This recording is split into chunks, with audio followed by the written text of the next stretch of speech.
Hello whiskey lovers, and welcome to another one of Mark's Whiskey Ramblings. And rejoice, rejoice, because my favorite lowlander, Auchentoshan, has not released one but two new expressions for the duty-free range, but you can also find them at the distillery, which is where I got my bottles from, because my good friends Pascal and Ellen went to the Auchentoshan distillery early October 2019 and scored these two new releases. On the one hand, we've got the American Oak Reserve, and on the other hand, we've got the Dark Oak.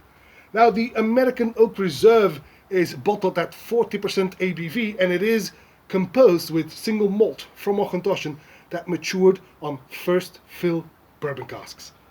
Now, that reminds me a bit, I'm not sure if that's the same for you, but that reminds me a bit of the American Oak. So I'm not entirely sure what the difference is going to be between the American Oak and the American Oak Reserve, but we'll find out. On the other hand, we've got the new Dark Oak, and the Dark Oak is bottled at 43% instead of 40%, and this is comprised of single malt from Auchentoshan that matured on bourbon casks, but also on oloroso sherry casks, and also Pedro Jimenez sherry casks. Hang on, that rings a bell. That sounds very familiar, wouldn't you say? I dare say that's the 3-wood, is it not? Might there be a difference? Might this just be the reintroduction of these brands, of these references, of these expressions in a new name and new packaging? I'm not entirely sure, but let's find out. Let's start with the title of this rambling is the American Oak Reserve versus the Dark Oak, but obviously it's not a contest, or is it? It's not a contest. I want to try them both, of course, because they are new expressions from Auchentoshan. Goes without saying that brings out the Toshan man in me. And I am quite excited because whenever there's something new from Auchentoshan, then I can get two bottles, one for the Toshan Temple, obviously for my collection, and the other one to share. So let's give this one a go. The Auchentoshan American Oak Reserve. We'll start with that one, and this one is bottled at 40% ABV on the nose. Well, at first it reminds me a bit of bourbon. I get a lot of vanilla and caramel, but then the delicate character of Auchentoshan really shines through. I get some lemongrass and coconut. There's a bit of a floral note. Nuts and apples. Ooh, the apples are both crispy, fresh and baked. And there's also a bit of frangipan pastry with a sugar coating on top. But it's even got something almost new-makey. Could be that this is a very young Auchentoshan. And it's different from what I remember from the American Oak that was introduced in 2014. So it might be a new liquid, a new composition, a new vatting, obviously, but different types of casks this time. Although all of them are first fill bourbon casks. But this might actually be a young age. Right on the palate then.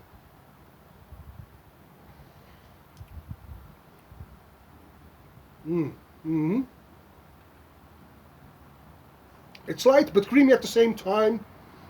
Now we are very close to the American Oak.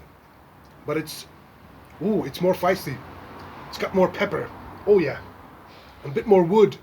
A bit more tannins. But it's definitely got more pepper. This is more... It's not as delicate as the American Oak. This has got a bit of a peppery bite. A peppery bite, excuse me. The coconut and apples return and some oranges kick in. The pastry's there as well.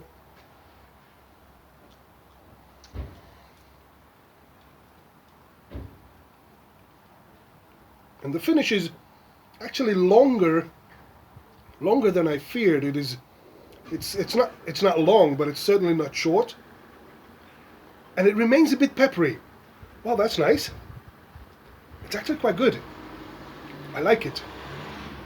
Moving on to the Dark Oak. So remember, the American Oak Reserve is bottled at the minimum of 40% ABV. And now we've got the Dark Oak, which is bottled at a slightly higher 43% ABV. It's got a lot darker color, obviously, from the sherry casks in the mix. On the nose. Oh yes, this is more candy-like. Very sweet on sultanas and pineapple. I get baked apples and candied oranges. The typical lemongrass. Vanilla creme brulee.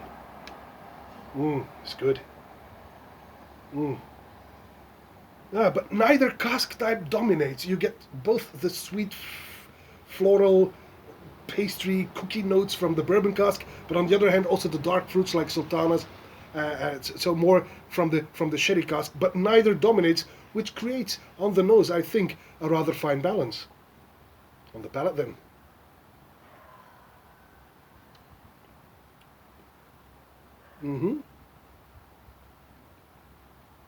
Oily, but light, not heavy. Oily. The body is good. I get a good mouthfeel, but it's honey sweet. Maybe even a tad too sweet to my taste. But the wood spices kick in immediately to counter this overt sweetness. Again, some candied oranges, candied sugar, some sultanas and pepper and nutmeg, and even a hint of toasted oak. Again, on the palate, this is again well balanced. This is again bourbon and sherry notes coming together, creating a nicely balanced malt on the finish.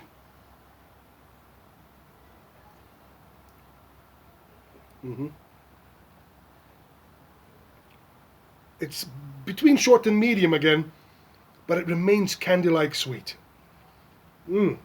This one again is less delicate than the American Oak Reserve, but it is broader and thus more interesting in my opinion. I do prefer this dark oak, which seems to me to be the reincarnation of the 3-wood. It's what I remember of the 3-wood, so maybe it's just the new name. I don't know.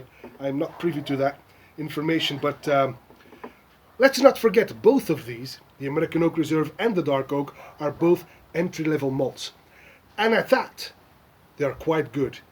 With the American Oak Reserve, that's my aperitif sorted for the next couple of weeks, while the Dark Oak is more something that I will offer after dinner,